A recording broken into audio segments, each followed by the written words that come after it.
اونٹ کی قربانی کرنے کا بھی حکم دیا تھا۔ اس وقت اونٹ کی قربانی کرنا اپنی دولت قربان کرنے جیسا تھا۔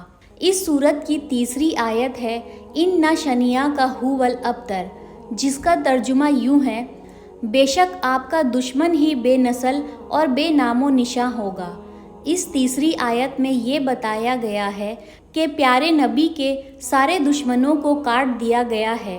مطلب کہ اس صورت میں اللہ یہ فرما رہے ہیں کہ ہمارے نبی صلی اللہ علیہ وسلم کے سبھی دشمن کاٹ دیے گئے ہیں۔ تو چلیے اب جانتے ہیں سب سے ضروری اور سب سے اہم بات کہ سورہ کوثر کو پڑھنے کے کیا فائدے ہیں اور کیا فضیلتیں ہیں۔ ویسے تو اس سورت کو پڑھنے کے بہت سارے فائدے ہیں، لیکن ان میں سے کچھ فائدوں کا ذکر ہم آپ سے کرنے جا رہے ہیں۔ سورہ کوثر کو پڑھنے کا سب سے پہلا فائدہ یہ ہے کہ جن لوگوں کی کمائی کم ہے یا ان کے پاس کمائی کا کوئی خاص ذریعہ نہیں ہے تو ان کو سورہ کوثر پابندی سے پڑھنا چاہیے۔ انشاءاللہ اس کی برکت سے کمائی کے سارے راستے کھل جائیں گے۔ سورہ الکوثر کو پڑھنے کا دوسرا فائدہ یہ ہے کہ جن کی اولادیں پیدا ہوتے ہی مر جاتی ہے یا زیادہ وقت تک زندہ نہیں رہتی تو انہیں سورہ کوثر پڑھنا چاہیے، جس کی فضیلت سے اللہ تعالیٰ انہیں لمبی زندگی عطا فرمائے گا۔ جو شخص پابندی سے اس سورہ کو پڑھے گا اسے قیامت کے دن جنت کی کوثر کا پانی پینے کو ملے گا۔ اپنے دشمنوں سے ہر وقت حفاظت کے لیے سورہ کوثر پڑھنا چاہیے، جس سے دشمنوں سے ہر وقت حفاظت رہے گی اور آپ محفوظ رہیں گے۔ سورہ کوثر کی برکت سے آپ ہر طرح کی بیماری سے محفوظ رہیں گے۔ اگر پہلے سے کوئی بیماری ہوگی وہ بھی اس سورہ کی برکت سے ختم ہو جائے گی۔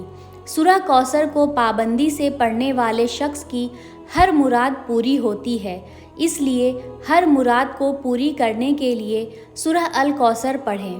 اگر کسی کی شادی میں رکاوٹ آ رہی ہے یا رشتہ ہوتے ہوتے ٹوٹ جا رہے ہیں تو انہیں چاہیے کہ سورہ کوثر ہر عشاء کی نماز کے بعد پابندی سے پڑھے، جس سے رشتے میں آ رہی رکاوٹ سے چھٹکارا ملے گا۔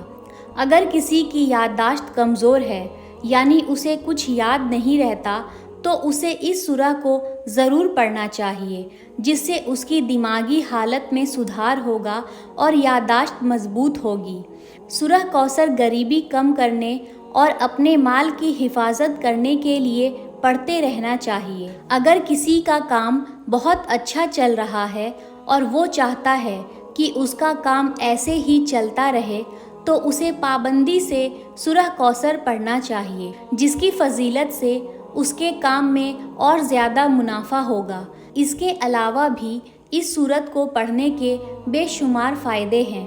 ہمیں چاہیے کہ ہم قرآن پاک کی ہر سورہ کو پابندی سے پڑھیں اور اس میں بتائے گئے راستوں پر عمل کرنے کی کوشش کریں تاکہ ہم اللہ کی عذاب سے بچ سکیں اور ایک بہتر زندگی گزار سکیں۔ تو چلیے اب آپ کو بتاتے ہیں کہ اس سورت کو کب پڑھنا چاہیے اور کتنی مرتبہ پڑھنا چاہیے۔ بہت سے لوگ یہ سوچتے ہیں کہ اس سورت کو پڑھنے کا سب سے اچھا وقت کون سا ہے۔ بہت سے لوگ ایسا کہتے ہیں کہ اس سورہ کو اتنی مرتبہ پڑھنے سے ایسا ہوگا، یعنی کوئی 33 مرتبہ پڑھے گا تو ایسا ہوگا یا کوئی 21 مرتبہ پڑھے گا تو ویسا ہوگا۔ ایسا کرنے یا کہنے سے فرق نہیں پڑتا، فرق یہ پڑتا ہے کہ آپ سورہ الکوثر کو کتنی محبت سے پڑھ رہے ہیں، کتنا دل لگا کر پڑھ رہے ہیں، کتنی خوشی سے پڑھ رہے ہیں۔ اگر آپ سورہ کوثر کو 21 یا 33 مرتبہ پڑھ کر اسے کام کی طرح نپٹانے کا سوچتے ہیں تو وہ غلط ہے۔ آپ سورہ کوثر کو جتنا دل سے پڑھیں گے اور اللہ سے دعا مانگیں گے تو اللہ آپ کی دعا کو ضرور سنے گا۔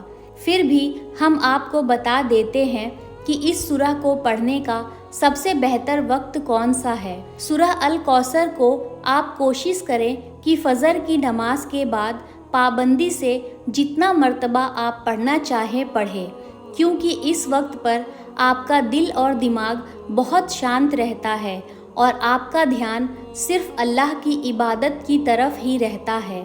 باقی آپ عشاء کی نماز کے بعد بھی اسے پڑھ سکتے ہیں، کیونکہ عشاء کے وقت بھی ہم ہر کام سے فارغ ہو جاتے ہیں اور سونے سے پہلے اللہ کی عبادت کر کے سوتے ہیں۔ اس کے علاوہ آپ کو جب وقت ملے آپ اس سورہ کا ذکر کرتے رہیں، تاکہ آپ کو اس سورہ کو پڑھنے کے فائدے ملتے رہیں۔